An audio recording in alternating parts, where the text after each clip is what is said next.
Okay, hello everybody. This is the third video in our Trifusion series. This time it's going to be Android 18 and Zangya from a nothing movie where she has no character at all. So it's going to be a lot of fun trying to talk about her in this particular episode. Especially since I just ate a whole bunch of catfish and it is very hot in this room. It is extremely hot. It's too hot. Too hot, lady. Gotta cool this anger. What a mess that we made. And let's see. Alright, first things first. Same thing that we always do. Get ourselves a pose. And usually, as per my rule, first thing I do, or the first little thing, the first three videos, I always make sure that it's a pose from one of the characters. To some extent. And then with the last one, usually it's something a bit more aggressive. But in this case, I'm going to use this pose. And then once we have the very general body layout of this one done, then we're going to go over to Zangya and make sure that there are no major anatomical differences between the two of them.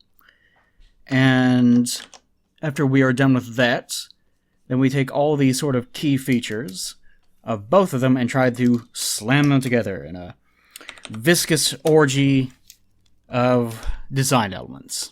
Yes, yes, yes. Alright. Now, as promised, I will attend to the actual details of their backstories, personalities, that sort of discussion for once we are done here. But for the time being, it's just going to be design. And to that end, I think there is something I'm going to change here. I can't have her with both arms behind her back, because then you can't see all the details. And as I always say, if you're drawing a Trifusion and you're not actually attempting to show all the elements of the design, then you're kind of just jerking off at that point. Because, you know, that's the whole point of this. Toriyama draws weird legs. Just in general, and especially the keyframe artists that they pick up for the series, always draw really bizarre sort of shapes in general. Okay, but this is the sort of general concept that we're going to be looking at here. Glad everyone enjoyed the last video. Last time on Dragon Ball Z, everyone got really depressed. Good. Good. I mean, look at her body, it's so fucked up looking. But that's how they do. That's how they do, so we'll just roll with it. Okay. But that is the general pose that we're going to be looking at. I'm probably going to fix this, you know, quote-unquote fix it, later on. But for the time being, we'll just leave it here. Okay. So, first things first, make sure reference is not blinding us. Lower down this primary, start a new primary over on top of it. Use a different color so we can see what we're doing. And so it begins. First things first, Zangya's head shape is a little bit different. Hers is more like we can actually do this. Ear section, eyes, nose, mouth. Take that over here, blow it up to the same shape, or the same size, same ratio, or whatever. So we get something like that, and we can see exactly where everything is. Of course, it's not aligning correctly or anything, and I'll do this on another layer just because.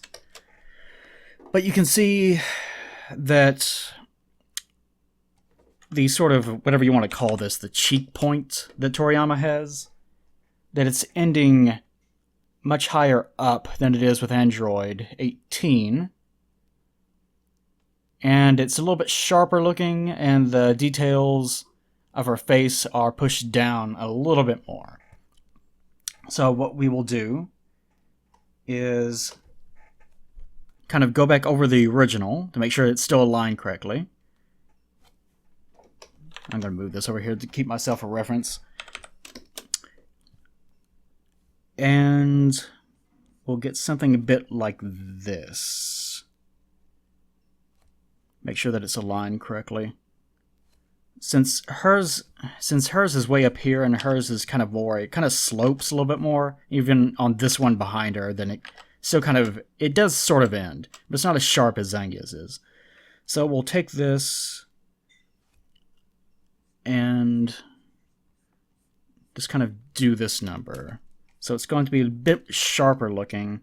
And I think what I'll actually do is, because you'll notice with this one's line, it does this. It's kind of more concave, whereas this one is not. So we'll move that down a little bit to make it look a little bit sharper looking. So we'll get something that looks like this. And that'll be our new head shape. And in regards to their facial features, I've already pointed this out, but her facial features, kind of more around here, and since hers are very close together, I will try to keep these close together as well. And I pointed out before, Zangya is basically just a retrofitted Android 18. So there's probably not too much that we're going to have to change, other than just sort of this general sort of stuff. Alright. And the final thing we need to look at in regards to the face is going to be the eyes. They're probably going to have actually the exact same eyes for the most part. Hers might be a little bit more of a flattened diamond, but if there's much of a change, it's not going to be too obvious. Yeah, with 18s, hers does sort of flatten out here a little bit on the side, but that's pretty much it. Like, hers are slightly more of a triangle, and sometimes anyways, more than a diamond, which means that this line is not coming down all the way. So we will get something that looks kind of like this. And that'll be alright. Alright. And of course we want to make sure that they're both the same on both sides. Although in this case this is not straight on, I'll just have to freeform draw it here. Shouldn't be too bad. Be something like that. I'll fix it later though, because I want to make sure that I move ahead. Now we'll move on to the hair. This shouldn't take too long, because you'll notice, for example, there's this move. Usually artists refer to like motions and specific things that artists do in order to achieve specific effects as moves, if you've ever wondered. Like, for example, if you take a big blob and instead of... then you erase a part of it or something to gain a more stark effect, rather than simply going back over it with white or something. Like, that would be a move, for example. If what I just said makes any sense at all, which it probably doesn't. Amazing. I'm such a good teacher, as you people tell me. Alright, so as with the prior fusion, where we took this sort of number, which Launch also has, because they're all sort of clones of one another, and combine it with this, then we're going to get something that's sort of an in-between, and so it'll be something a bit more like this. I kind of considered something that I would do with this one is kind of keep the hair shorter, because all the other ones is fairly long. And so we'll probably get something that looks sort of more like a short-haired Zangya, in a way. But it shouldn't be too dramatic. Now, she does have this line right here that's sort of key, so we'll want to make sure that we carry that over. Only problem is Android 18's hair is very flat, and Zangya's is extremely not flat in every conceivable way. So we're going to have to do sort of a trick we did with the last one, where either it's going to be slightly curly, or we're going to have to... Let's explore two different alternatives. Because I could have it be sort of like this, where it just does this number, where it sort of acts like it wants to be wavy, but it's not really... Like, my hair's sort of like that. Back in the day, whenever I actually grew my hair out, it is fairly wavy. Like, it gets pretty wavy once it grows far enough out, but otherwise it usually looks pretty straight if I keep it short. So it would be sort of like that. The other alternative would be sort of like...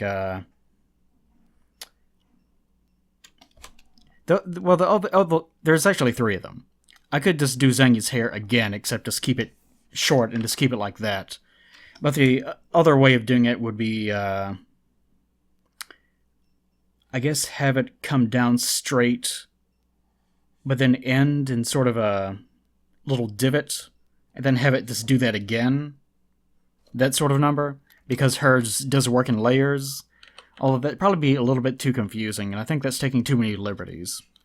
So in this case, I think I will just keep with this idea of it being slightly wavy, but not too much. and I think that'll work just fine.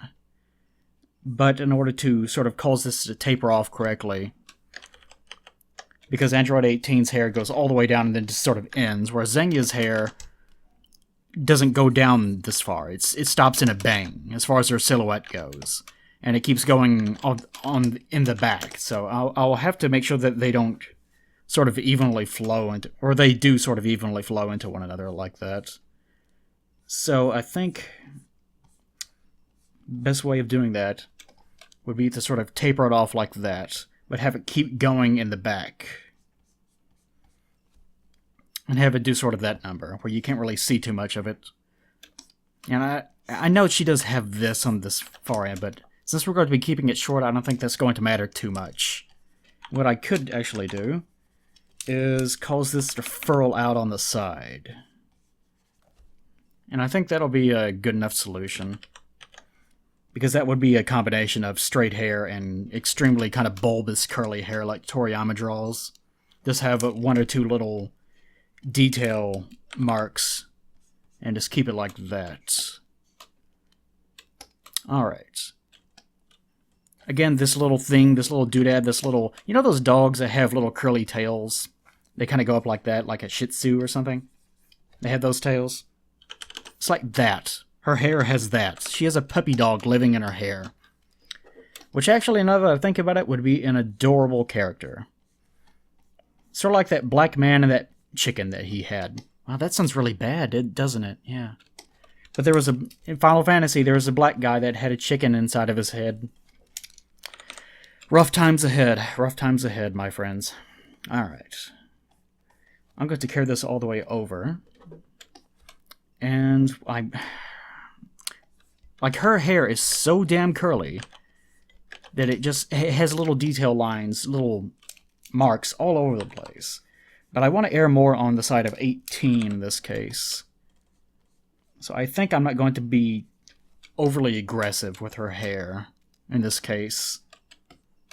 Although I think I will get rid of this little mark in the middle. Okay. But the main focus is making sure, like, her little thing here with her bangs, the underside of her bangs, don't carry over too much to that side. By the way, I'm sure that most of you guys come in for the complaining about Dragonball component to these, because, like most people these days, you listen to these videos. You don't actually watch, which makes this sort of thing pretty rough. So I can't blame you too much if you skip ahead of this, especially if you're not the type that actually wants to draw. Like, I imagine that must be the roughest thing, when you're someone that doesn't actually have an interest in it, other than just seeing it happen. Which is understandable, I guess. It's kind of sad, in a way, but understandable. Alright, we'll do the same thing on this side. Do I want to... No, on both of them, it goes behind their ears, doesn't it? So I can't really do anything with that. So what I will do instead is I'm going to take a little bit more liberty with this. And kind of do that, where it starts getting more curly towards the end, just like my hair used to do back before I became an inhuman monster. So quite some time ago. Quite some time ago. And I'll leave it sort of like that, so that it's trying to come down straight, but it ends up being curly anyways. I think that's a good alternative. I might end up having to make it a little bit more Zangya-like, though. That's the only thing. Like, for example, she doesn't have as much 5-head space as Little Miss Android does. So, I'm going to take this and shrink it down a little bit, but not too much. And we'll get something like that. And that looks a little bit more like Zangya right there. So it's not too bad. We'll take this. Don't need to focus too much on details at this stage. Just need to make sure that it's out the door and working. And let me think about eyelashes for a second. Zangya doesn't really have anything fancy. Hers just taper and then she has 4 on the bottom. 18, I think... Yeah, she has them coming off the sides. So, not much reason to worry too much about this. I'll have one central one on the top, and have 4 on the sides, just like Zangya, except I'll place them a little bit more like 18s. And these will have to be a little bit... her eyes will have to be a little bit larger, I think, in the final. But for the time being, this is what I'm looking at in terms of the head. Now, the body is not going to be as much of a problem. Zangya, her sort of central line on her torso is pretty high. Like right here. Like her ribcage kind of ends abruptly because Toriyama doesn't know how to draw a torso. So we'll kind of try to keep it there as much as we possibly can. One thing that you can do is go across with, like, look at the, like, clavicle here. Ribcage right here, lower end of the breast, probably right here. Belly button. Waist, probably kind of like that. Female waist is going to be higher than a male waist. And crotch narrows into that with the sides of the hips being like that. And you do the same thing on this one, where clavicle, you know, undercarriage, ribcage, belly button, taper, side of the hips like that. And you take the two of them, put them side by side, even though make sure that they're the same relative height. And you'll notice that Zangya's sort of torso, it kind of goes into the legs. It furrows into the legs a little bit more than it does with 18. 18 is a bit wider, and hers and Zangya's a bit longer. As far as their like rib cage and everything, it seems to be more or less the same. I said that Zangya's upper torso is just a hair, just a little smidge shorter, and probably a little bit more belly space with Zangya. So not too much to change there. Not too much to change. But we'll still try to abide by everything. So, longer sort of section there. And that's pretty much the only thing I have to worry about in regards to that. Okay. And I'll go back over it later. But I just want to make sure that you guys saw that. And I think their chest is relatively the same size, since they're kind of just clones of one another. This is green 18, of course. Be sort of like that, I guess. And this is good enough, just as long as I know that it's there, as we all do. It was a minor sexual joke. I'm thinking right now, so I can't really be that funny. This is the downside of the first part of these videos. I explain a lot more, and everything makes a lot more sense as I'm working. But the flip side is that it's not funny. Then again, who says the other commentary is funny either, right? Oh, woe's me. Alright. But more to the point, we need to focus on clothing now. And they are just close enough that it shouldn't be too much of a problem. So I think what I'm going to do is I'm going to take her jacket. Hers ends relatively soon. So I'll kind of keep this about at this height, because 18's goes all the way down, and Zangya's kind of stops around here, so the midpoint would be there. I always love, I've mentioned this in several videos that I can remember, but I love this length of jacket on women. Something about it is super cute to me. I'm not sure what it is. I just love it. I've loved it ever since, who's the earliest I can think of? Like Eris from Final Fantasy VII, I guess would be a good example of that. I always love that jacket. Wish I could be as pretty as that. But woe is me, I'm just an ugly white man. Oh, what to do, what to do. Alright. And I'm going to taper hers off on the edges, so like 18's does, to make sure that that's combined correctly. And I think I'm going to carry over her big dumb, whatever the hell these things are. I don't know what they are, but they're there, so you gotta carry them over. And I'm going to do the detail. I just need to make sure that they're marked here so that I know where they are and to remind myself to draw them later. They have the same general undershirt, so that's not a big deal. The color will come later, so I don't need to worry about that, but I will mark it this way so that I remember that it's dark on her side. Give her a smaller necklace. Remember, our rule that if one of the characters has a detail that the other one does not at all, you get the same detail, except it's just much, much shorter.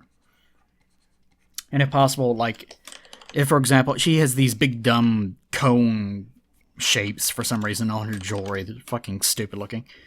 But if 18 actually had any jewelry herself, with she doesn't, apparently, then we would probably change this into looking like something else. But since she doesn't, she just gets a small cone.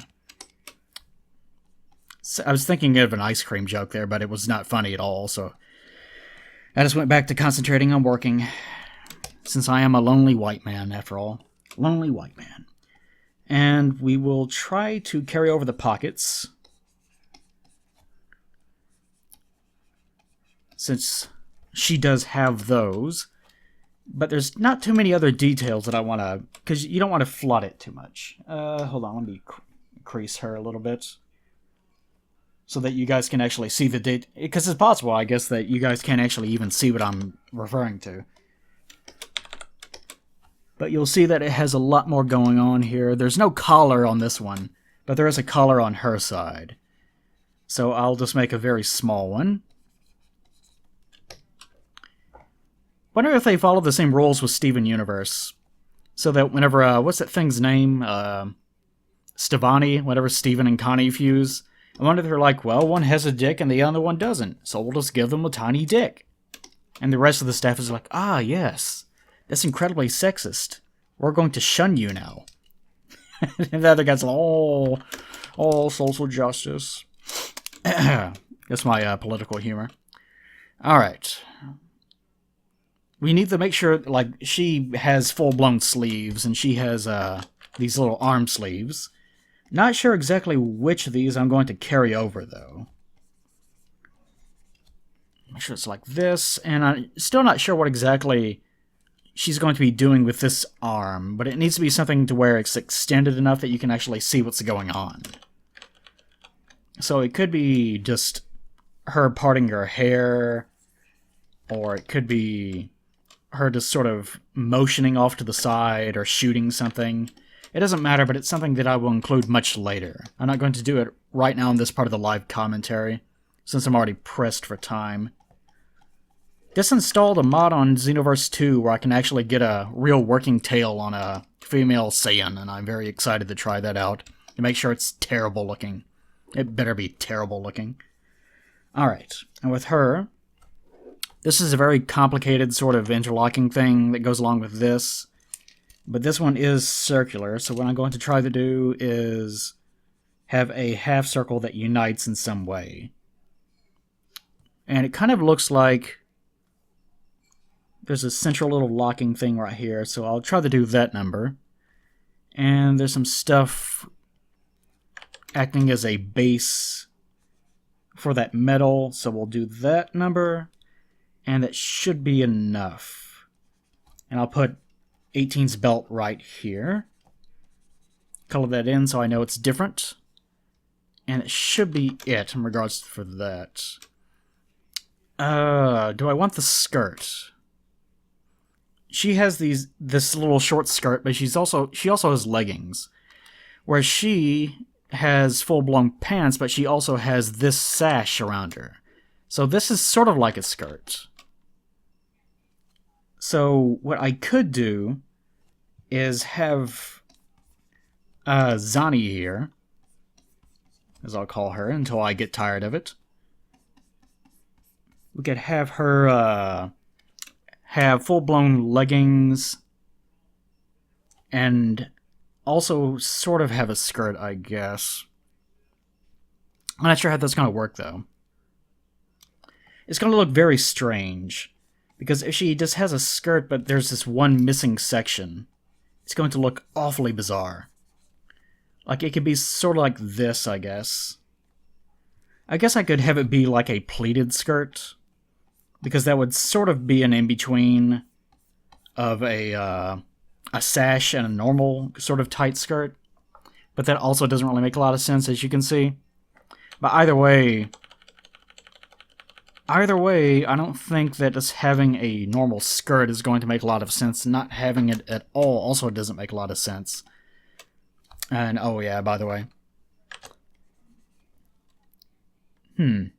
Arms? Arms, do the sleeves look okay this way? Maybe, maybe not. I think what I will do here is have her keep the sleeves entirely, but it'll be like part of her undershirt. That seems to make the most sense to me, because these are already black and her shirt here is black. I might be able to keep like one or two little lines, but I don't want to overdo it. So it'll be sort of like that, I guess. I'll just keep these motions here so that I remember that they are there. I'll go ahead and get the boots out of the way, because it seems like it'll be simple enough. Hers, just ordinary brown boots. They end in the same way. Yes, they end in the exact same ways, because Toriyama's a hack, etc. Only difference is these are blackened, or that she does have the same motion here, but they are not really a different color. And she does have this going on, which works well for brown boots because it does look like the place where you would actually lace them. So it'll end up being something like this. Only difference here is that she has these little, whatever these are, these little nonsense straps. So I'll keep those there to remind myself that that's there. Bring that down, and we're done with the boots. Okay, only thing left is the skirt area. And with that skirt area, I'm still not really sure what to do with it. Because actual skirts that just act like a sash do not really exist exactly. I can think of something similar, but it's not quite the same. Like, there are some skirts that do this and part at the thigh. And, you know, they kind of flow a little bit more, and something like that, I guess. But it still doesn't quite look right to me. Something about that really perturbs me. I'm not sure what it is exactly. I think it's because... yeah, it's because it doesn't fit with her top, I think. That's the main problem.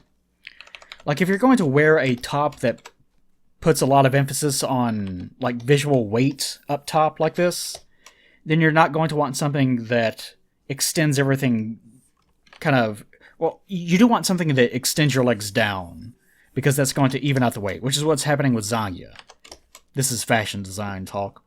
But you don't want something that just completely kind of billows out here, or brings the weight down to a 3/4 level, or a half level, sorry, on the legs, because then that puts too much emphasis on weight up top rather than pulling it all the way down visually, which means that this area ends up looking more kind of bulby, which you don't want. So either it needs to be something that's absurdly short, like is what's going on with 18 over here, or it needs to be something that's kind of absurdly long and more open, which is what they did with Zangya over here. So I'm not sure what my solution to that is going to be. It's going to be one of those things that I keep redrawing over and over and over again, I'm sure. Well, for the time being, I guess this is more or less okay. I'm sure I'll do some Google image searches and just keep going until I figure something out. But I will be able to come up with some sort of solution. But if I did draw her with a just straight-up skirt, it would look something a bit more like that. Doesn't look too bad, doesn't look too great. But we won't be able to carry over her sort of more open, flowing pants, though, one way or the other. One thing that we could do, if we were going to carry those pants over, to explore that idea some, have them flow out a little bit more like this, and then it'll probably be a little bit easier to carry over some of her little sash. It would probably look something... it'd probably be much, much smaller. Something like that. Just barely large enough. It's not really interfering too much with anything. And one thing that we could also do is, since there is this line here where her skirt is, it doesn't have to be a literal skirt. It can just be a line. Like, you could make the pants sort of divide here to where it could be a different shade if you wanted it to be, but it's still her pants. Or you could just leave it as a simple line and have it just be white all the way through, to where you're still carrying over this line, but it doesn't interfere with anything that's going on in this new design. Would be the easiest way of doing it. Okay. I think I'm more or less okay with that, though. I'll explore this idea a little bit more in the time-lapse that we're going to be going on through. Alright. Alright, but anyways. Ta-da! This is what we're looking at for the time being. I'll carry this down into primary 1, change that its color. So now we will move into the post-commentary where you guys can enjoy me complaining about how 18 and female characters in general in Dragon Ball are just treated like dog shit.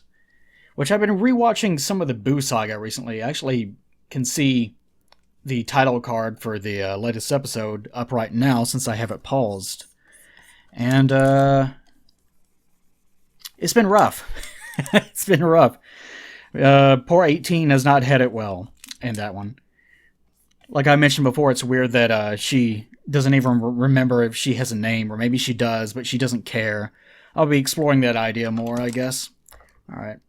This more looks okay. I'm probably going to have to alter her skin tone, because right now she looks a little bit too much like 18. Which is something I will fix in a hot minute. Make sure those earrings are there. But I think the main way around that is probably going to be color. Because they're already visually very, very close to one another. And if I make her face any more like regular Zangya... Actually, I do need to move her eyes down some. If I do that anymore, then it's just going to end up making her look like Zangya wearing 18's clothing. There we go. That's a little bit better. Because her face is never that squashed looking. That should be okay. And she'll probably end up having a little bit more orangish hair. One thing I don't like about combining this yellow and this orange is that you just end up getting a sort of, I don't know, strawberry sort of a look to it. It doesn't look too great because it strays too much. It doesn't really look yellow. It doesn't really look orange, of course. So it doesn't really look like a natural hair color. And it's not really aggressive enough to make it look like an entirely new character. So I really haven't enjoyed fusing together these two colors. But something to worry about in the future. Okay, anyways. That's enough of that. Hope you guys enjoyed me rambling because I'm super hot and very tired. Have to celebrate my grandmother's 90th birthday tomorrow. I can't remember the exact number. But she's almost as old as my granny was whenever she went away. Whenever she was like 104 or something. Part of my family is very long-lived, the other part is not. So who can say if I'm going to be old or I'm going to be dead in about 3 years? That's what you get whenever you combine two things, right? Maybe I'll be a fusion myself and I'll end up just living to be 80. Who knows? Alright, guys. I'll see you next time. Okay. Ooh, apologize for that, guys. I actually considered re-recording that a few times, but I just don't have the time to do it. I kind of ran out of that. So, ever so often, I will go back and re-record the whole first part of one of these types of things. Not too often, but it happens from time to time. I should have done it that time, but I just did not have the time. And as you could tell, that day I was very, very worn out, very tired. You know how I explained in one of the prior videos that sometimes you wake up and physiologically you just can't draw? Sometimes you wake up and you physiologically just cannot be entertaining on any level. Which is to say that's most days for me, but, some days I'm okay. It just wasn't one of those days. And some days I'm even worse than that, and that was one of those days. Yes? Yes. Okay. So, this time around, probably not going to have as much to talk about because, 18, she does have a character, but Zangya has absolutely no character, so there's nothing to talk about in regards to her. Zangya's green. She's green with envy, maybe? No, there is no lore there. She's just green. She apparently, I don't know if she belonged to the same family or they were part of the same race, but they all looked the same. Maybe they were a bunch of inbred hicks, I don't know. But she was betrayed by her supposed leader, which is not very surprising considering they were a bunch of just stereotypical, we're evil, we're gonna beat you up for money or something. I can't even remember why they were there. Why was why the hell was what's his Bojack? Yeah, Bojack, the fucking horse. Why was he even there? I can't even remember. They were holding some sort of dumb elaborate tournament that was worth trillions of dollars because it had this huge amounts of money poured into making like roller coasters and cameras everywhere. It was insane. It was like Jurassic Park times 100. And end up redrawing these eyes much later off screen. So if you suddenly see her eyes jump into being a completely different drawing, then well, it's not completely different. I just did a little bit of editing. But it's in between files, so that just magically appears on its own. Yes, yes. Let's see. But yeah, they were going through and doing that stupid tournament, and then they just kind of show up, and I can't remember why. They weren't trying to do planet trade shit. They were just there for some reason. I can't remember. For the life of me, I can't remember why. Apparently, it was worth dying over. Because after they started getting wiped out, they're just like, I'm gonna fight you anyway, I'm big and strong. You know how Bojack does. But anyways, yep, she gets betrayed by Bojack, the horse. And that's pretty much it. I can't really read too much into her character. Other than... Okay, I will try to bullshit some character with her real fast. Let's say, like I'll Dark Souls it. That's how I'm going to have to handle it. I will say that if she looked like she was used to, like, glamour and, having things her way, she's a villain. And it seemed like they were doing it for money or something. It's some inane reason. But either way, it does seem like that they were, well-to-do from all their, space pirating ways. So I'll assume that she's just used to that sort of lifestyle, and she ended up kind of getting trapped in it or something. And that was part of, her evil character, is that she was just a very selfish person that was used to being part of an upper elite class. And that's the lifestyle that she wanted, and that's the lifestyle that she ended up getting trapped in. So, it's moderately sad, I guess, that she ended up dying as a result of that she just couldn't help herself and ended up getting trapped in that lifestyle or whatever it was. Yep, there's just there's just not a lot to her. She was pretty. Her behavior was stereotypical. I don't know. There's just fucking nothing, guys. This is whenever I talk to you guys about characterization, what not to do, what to do. Zangya is a good example of what not to do. She's just a character design, and then that's it. There's the Plinkett test of if you can't describe their character without resorting to describing their role or their personality, or not their job or their physical design, then it's a bad character. And you notice whenever I was trying to explain her, that's exactly what I did. I had to resort to describing, she's green and she's a space pirate. And that's all I could do, because she doesn't have a character. She just doesn't exist as a person. So don't do that. There's also other rules in regards to character design that I like to abide by usually. But I guess I won't go into them. That's a completely different sort of video, unfortunately. Even though I know I would love to ramble on about that. So I guess moving away from Zangya, who just has nothing going on, we'll talk about Android 18. And I'll try not to... Like, I'm paying attention to the screen and trying to make sure I don't miss anything too pertinent in regards to the actual drawing. One thing I did want to explain, I didn't explain before, is that her little jewelry here, I did notice eventually that 18 does have generic earrings. They were just almost the exact same color as her hair, so it was almost impossible for me to see them at first glance. So, she does have those. So I decided, what's the combination of a dumb cone shape and a ring? So I thought, well, maybe it's this weird thing. I tried a couple different ways, but to me that looked a little bit more unique than not at all, so ended up rolling with that. This clasp here was a pain in the ass, because it needed to look like it could fasten together, but it needed to be aligned correctly. But, I don't know, just... It was a pain in the ass. That's the lesson of that. Who cares? Anyways, Android 18. As a lot of you guys may or may not know, Toriyama in a recent interview, as he's wont to do. I don't know why. As much as Toriyama does not care about backstories and fleshing out his own world, he will run his mouth in interviews and just start making up shit that he'll forget the next day. I don't understand why he does this. He doesn't even remember half of his own cast. Recently, he got called out on thinking that Yamcha was a werewolf. I'm serious, he actually thought that Yamcha was a werewolf. He thought that was his thing. He couldn't remember. Because, Yamcha's thing is that he lived in the wilderness and he has wolf-themed attacks. Well, at least one of them, anyways.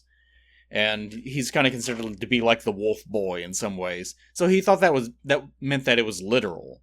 And that, Yamcha was a literal werewolf. He just didn't remember. He completely forgot. Character that he worked on in Dragon Ball for about a decade, and like many other characters, has kind of just been written off the show. Not as bad as Launch or anything like that. Like, Yamcha still shows up, and he still interacts with characters from time to time. And there's going to be a super episode. It hasn't come out yet as of the day of this recording. But there's going to be an episode soon in Super of him playing baseball, I think, to help save the universe or some inane stupid shit. But, he's still around, he just doesn't fight. And to be fair, he was never much of a fighter anyways. It seems like, canonically, he has never won a fight on his own that didn't require some sort of external help, I think. I think he did in the Fortune Teller Baba tournament, where they had the flash Bulma's breasts at Roshi to get him to spray blood. I don't know why Krillin just didn't bring, some, I don't know, tar or a big bucket of blood. Where'd you get all that blood, Krillin? Don't ask. But for some reason, whatever, anyways. But point being, Yamcha's just, he's always been the punching bag. It's not like anything really major has changed with him. But anyways, in one of the interviews, I'm getting sidetracked, in one of the interviews with Toriyama, he explained, it may not have been an interview, it may have been one of the, whatever they're called, I can't remember, it's some weird-ass Japanese word that's like 5 million letters long. Daikinzitsu or something like that. But they release sort of encyclopedic stuff about Dragon Ball ever so often in these little booklets, and they tend to have a lot of side information. But wherever it came from, I can't remember. Since it's taken me 10 minutes to explain this completely trivial information. He mentioned that androids 17 and 18 are, of course they used to be human, of course, which is something that would only be surprising to those that listened exclusively to the dub. Used to be human.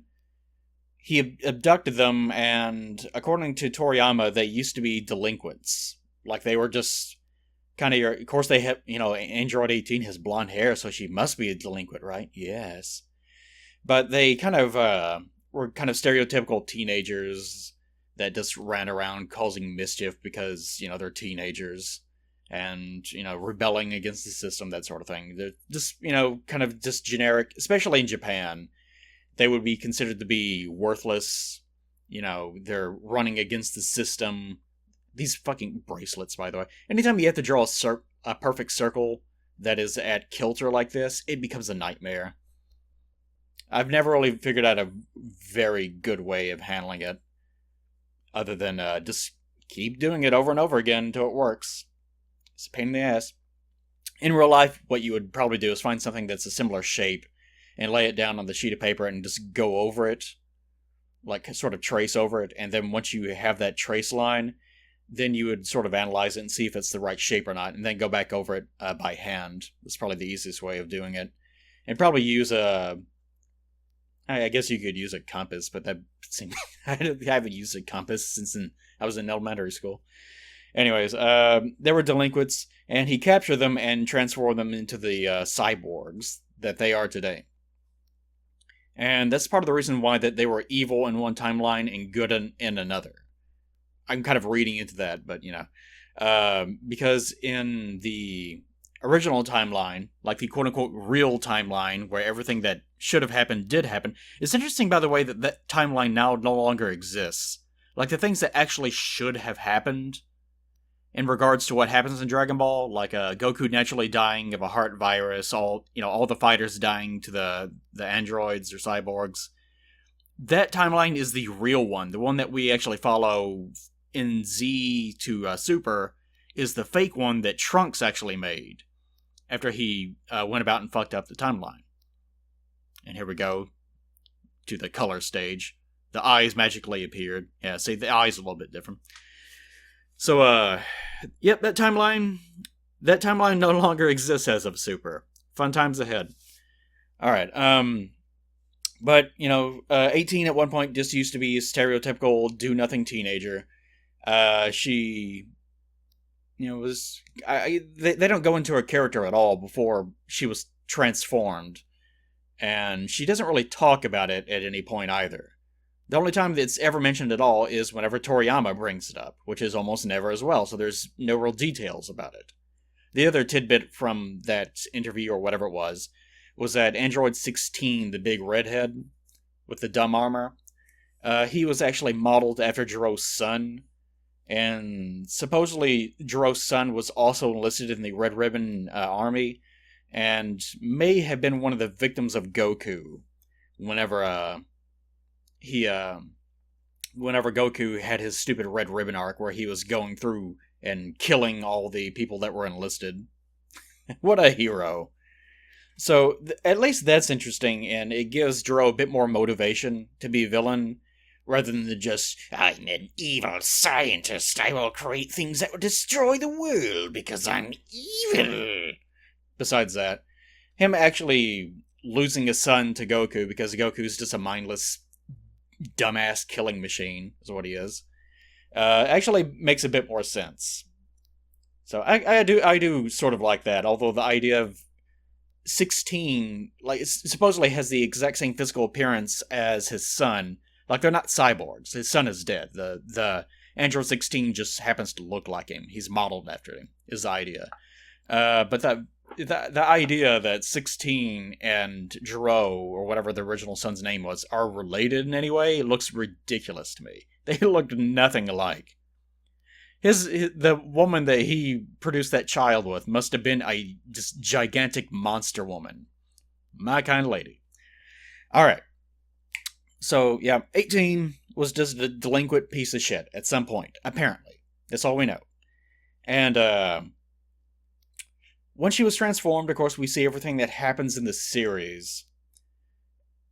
And then, of course, in the original timeline, the only thing we really get from the original timeline androids is that they say that they hate humans. They hate looking at them. They don't really explain why or what their motivations are. They just say that they hate people. We're evil, just Dragon Ball villains. But I guess if you read into that, you can make the claim that maybe it's just a remnants of their frustration of once being human. If they were naturally delinquents before they were turned into cyborgs, then, it's interesting that's how they behave whenever they finally become cyborgs. Is they're rampaging through the countryside, going on rides, vandalizing things. Just basically behaving exactly as teenagers would if their, like, evilness and inherent disrespect towards everything were cranked up to 11. Like if they had no moral centers at all. So it's kind of interesting that it changed in the other timeline, and there doesn't seem to really be a reason why. Although in extra sort of superfluous, or supplementary, this is the word I'm looking for, supplementary information that we get from Japan, they do say that for some reason Android 18 is weaker than 17 because she's a girl. They kind of bullshit a reason. I thought that was stupid whenever I read it. In my head, they're the exact same strength. But they do sort of imply that the more that he tampered with their power systems, the more it sort of affected their moral centers and the less control that he had over them. So the more powerful they get, the less amount of control he has, which again, doesn't really make a lot of sense, but whatever, it's Dragon Ball. So she's turned into a cyborg, and in that timeline, in, quote unquote our timeline, the fake one that should not exist, she's a somewhat good person, but still sort of a dickhead. Like they go about trying to murder Goku for fun. And eventually they just sort of change their mind whenever it's time to. Like there's no real reason why they should go through that change. And if knowing 18 as we do now, there's not really a reason why either she or 17 for that matter should have ever wanted to kill Goku in the first place. Which you could write up as, well, it was their programming. They were being coerced into doing it. They didn't really recognize it or something. But again, that's sort of just reading into Toriyama's writing. There's nothing there supporting it. Her chest was really hard to shade. Something about that vest kind of obstructing everything really made it irritating. But as far as her actual character, it's really weird because her character changes based on whether or not she remembers herself as a human. If she doesn't, then she's kind of just acting out based on her instincts, and there's nothing really there. Because as I mentioned in the prior video, there is a scene whenever she's going into the tournament and they ask her name, because, your name surely can't just be 18, right? Like, what's your real name? And she just says, that sort of thing doesn't really matter, does it? And that's all she says about it. And that's as close as we get to an explanation about her past, which is kind of sad.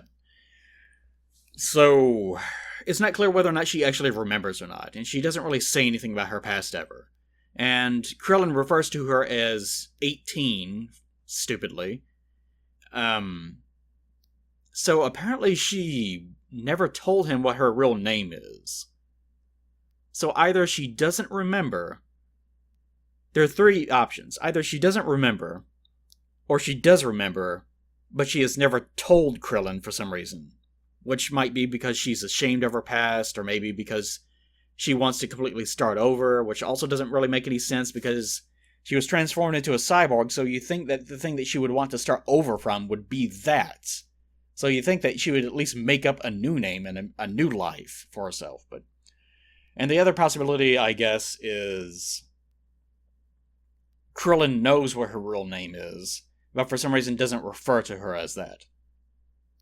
I guess because she's a production model that was rolled out to produce children for him. Or they both agreed, nah, just call me 18. Which to me it's also very stupid.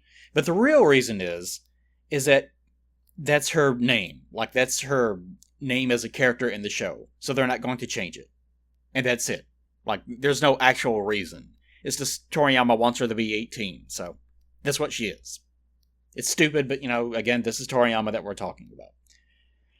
So, there's not much to read into with her character in regards to that, unfortunately. I guess we can go about her actual actions. In the Trunks future, she's, just a murder machine. She doesn't really display any affection to anyone ever. In the dub, she mentions a guy being cute at one time, but that's just a dubism. We were watching that actually yesterday on stream, and a lot of the times in this video, you can see me pausing and just looking at the screen for a good long time. That's because I had to stop and start screaming at the screen. Because we actually watched the Bardock special before that. Bardock special is really good. I always enjoy anything in regards to the Saiyans. The ancient Saiyans, anyways. Whenever you get into modern Saiyans, it's just Goku, Goku, Goku! But in that one, we watched the Japanese audio. Because I got sick of dealing with the stupid dub. And it's not even like the original Japanese is better. It's not even like that. The original Japanese isn't that great either, but the English dub that we have to deal with, they were like in these versions, the audio was made back in the era where they were still putting ass rock into everything, and there's like guest starring Linkin Park, that sort of shit. So the dub also is fucking stupid because they notice, in this Dragon Ball anime, they have so many establishing shots where they're staring at each other. So we should fill in the time by having them talk. And so that drives me crazy about the English dub, the original English dub, or the non-ocean dub, anyways. Because in every single instance where there is anything happening on screen, even if characters are not moving their mouths, they still have them talk. And if there's a shot where two characters are looking at each other, and it kind of just goes from one to the other, then as soon as they cut away from one character, the other character will start talking. They will start running their fucking mouth. Because they can now get away with it, because you can't physically see them. And that happens even like the narrator. They'll have the narrator just burst in and explain exactly what is happening in the frame. That you can see. You don't need a narrator to see it. And then he moved his hand up and down. It's that sort of shit. And the English dub does this all the time. It won't stop running its fucking mouth. And there's this scene in the Trunks special where he's walking up to Gohan, and in the original Japanese audio, he's mainly silent. But every so often he'll mutter Gohan's name. Japan loves that, muttering people's names for some reason, but that's beside the point. And it's mainly for dramatic purposes, because you get the impression of he's walking up to him, trying to deny what he's seen. Almost like he's calling out to him, but he's afraid to sort of admit to himself that it's pointless. So he barely says anything, and he ends up transforming to screaming, after muttering his Gohan's name, and that's it. That's the scene.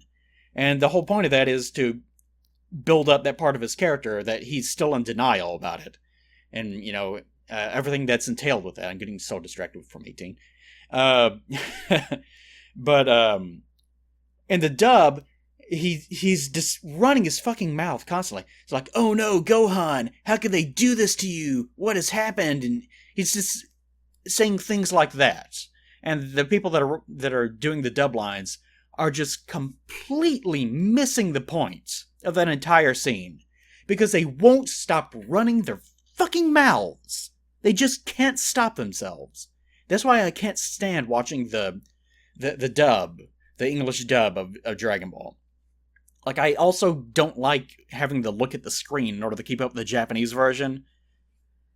Oh, it's just awful. Both versions have their own problems. But the English version especially drives me crazy. But anyway, I can't even remember why I got off on that. Just in the Trunks special, 18's character is basically nothing. She does mention, oh, that guy is cute in one of the dub things, but that's another case of the dub running its mouth and just making up shit that never existed.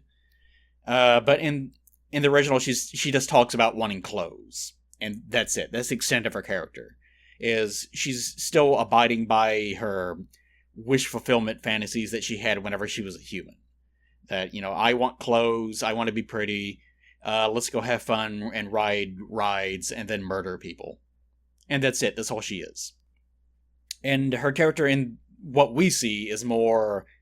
She still sort of acts sort of evil-ish from time to time. She harasses Mr. Satan Hercule during the tournament, threatens his life if she doesn't get money. She holds him hostage. But she does make it clear to Krillin whenever... you get the impression she doesn't have any intention of actually hurting him, but she knows that she looks threatening, so she uses that, and she knows that she's stronger than everyone, so she uses that. What really bothers me about that later on is whenever she fights Trunks and Goten, and somehow she's unable to keep up with Trunks and Goten. Are you telling me that those dumb little children, even though there's two of them, whatever, and they're not even transformed at this point, she realizes who they are and wins the match immediately thereafter. After she realizes that they transformed into Super Saiyans.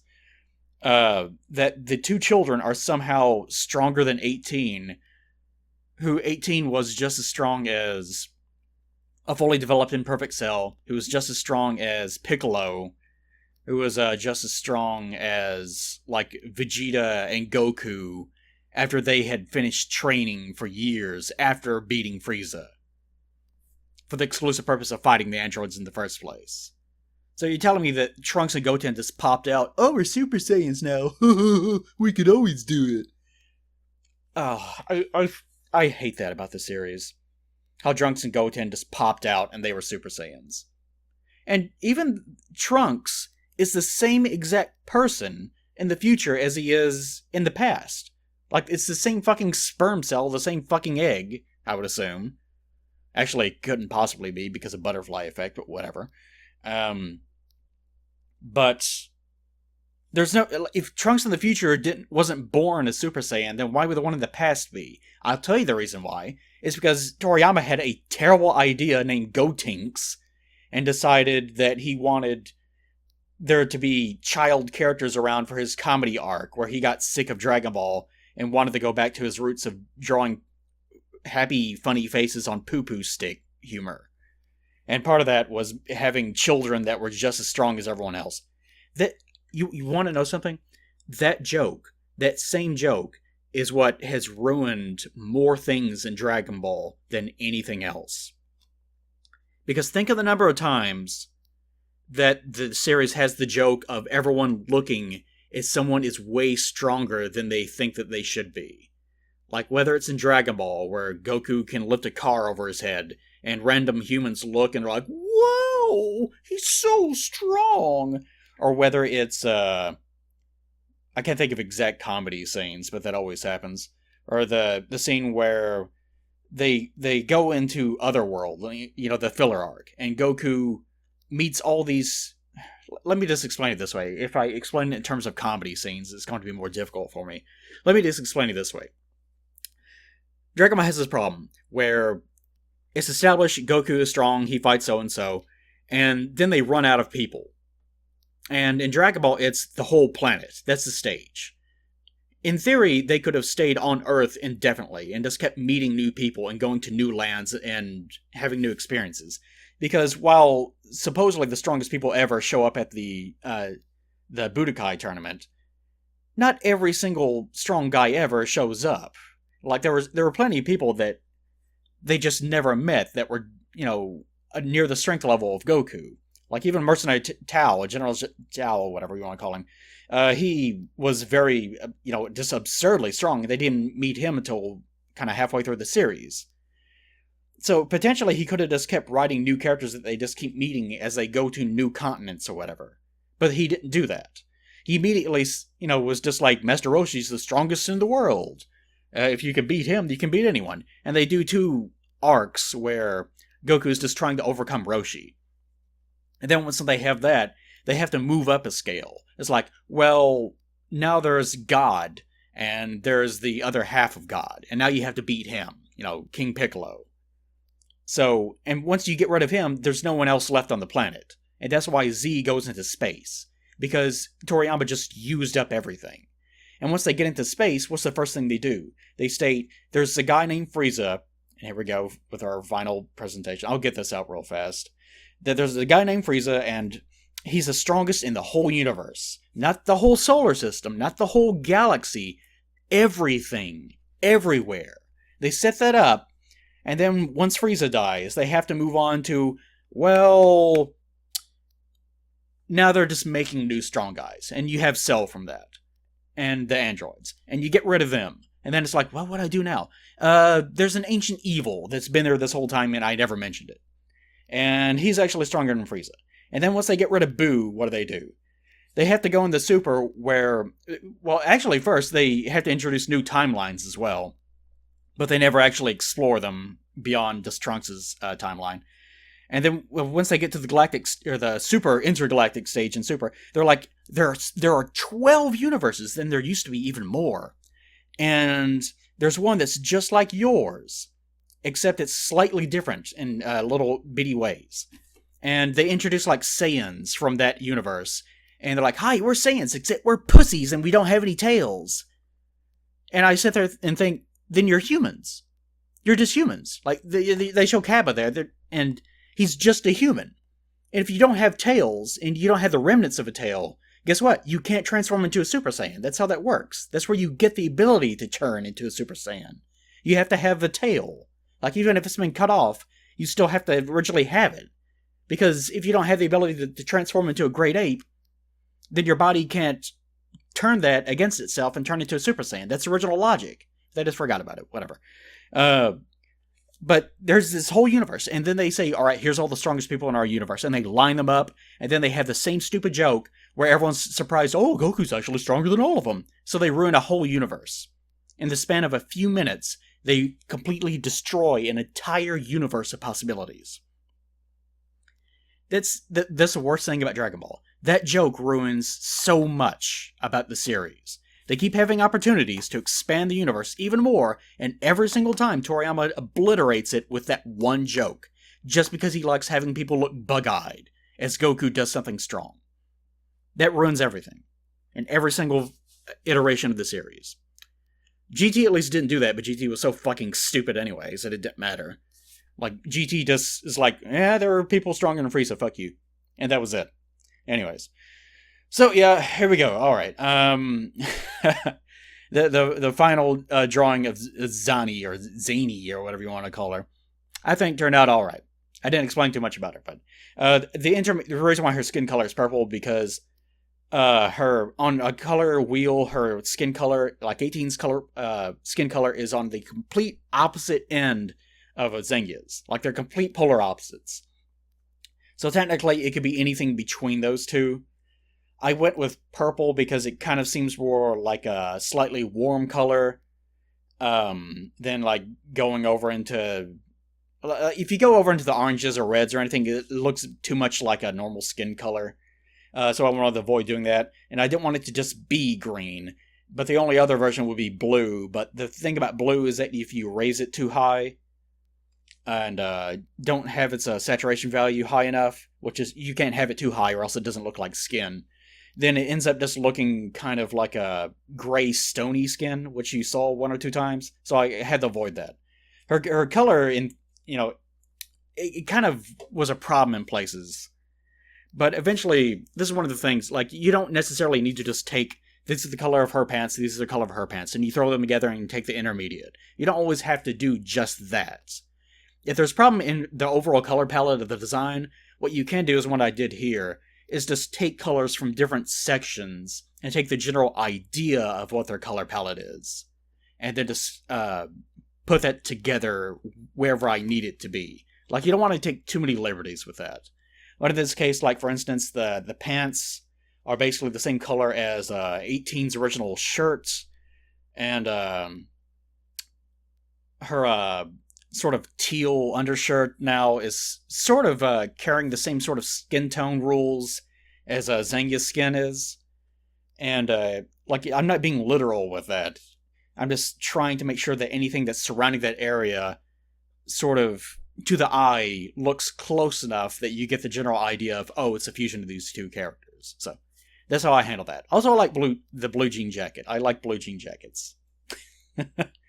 I dropped a little kind of cut shoulder area eventually. I thought that it was getting too close to 18, the line work phase. To me, this is another case of it probably looks a little too much like 18. Maybe. No, I think it's okay. It's not too bad. It's mainly just because their faces are basically identical. They both have the exact same face because, Zangya's just a clone of 18. They were being lazy. So I think it's okay. It's mainly that the hair can't be too long or else it just looks like Zangya. I think that's probably it. I think it's a good intermediate. It's probably not 100% perfect in every way, but it's pretty damn close. Okay, anyways. On to video number 4, the final one. Sorry about the opening of this one being completely dull and completely colorless, but, that's how I work. Like, that was one of those days where I woke up and it's just like, I need to work.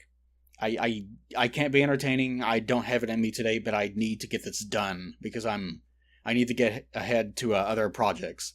We're doing things outside right now, too. We have to go up to Tractor Supply to get new gates. We're building, another sort of miniature fence, but it's for the sheep that we got. I don't know why in the world... Why do they decide to get sheep at their age? Anyways. Alright, so the fourth one, I don't know what I'm going to call her yet, but it will be a fusion of... Not the 3 characters that we've been going over. It won't be a fusion of Zangya, 18, and Launch. It will be a fusion of Lanya, Lanli, and Zani. Kind of funny how all their names ended up being that close together. And maybe their final fusion name will be Lasagna. Who knows?